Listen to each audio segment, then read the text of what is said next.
accélérée qui s'opère dans la société civile, chez les politiques, que les mesures ne suivent pas. Bien évidemment, ça prend du temps. Conscience mondiale. Mais bien sûr, face à l'urgence climatique, oui. Dans un instant, Gilles Bernstein et Sarah Durieux vont donner leur opinion, leurs sentiments sur ce qui s'est produit, que ce soit à New York et aussi dans l'avion lors du vol présidentiel qui a précédé. Mais 20h10 sur France Info, rappel de l'info avec vous, Jules Dequiss. L'Allemagne va doubler ses dépenses pour lutter contre le réchauffement de la planète. Elle va donner 4 milliards d'euros au fonds européen qui y est dédié. Annonce de la chancelière allemande Angela Merkel au sommet de l'ONU sur le climat, auquel participe également Emmanuel Macron.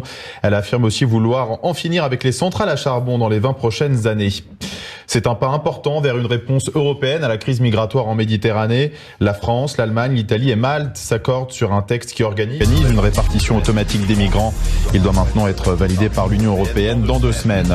Marc Vera attaque le guide Michelin en justice. Il veut connaître les raisons exactes de la perte de sa 3e étoile. Après ce déclassement en janvier dernier, le chef au chapeau noir a demandé à ce que son restaurant, la Maison des Bois, en Haute-Savoie, soit retiré du livre. Les gendarmes ont retrouvé les voiturettes électriques de l'hôpital du Mans, celles qui servaient à déstresser les enfants malades dans leur trajet jusqu'au bloc opératoire.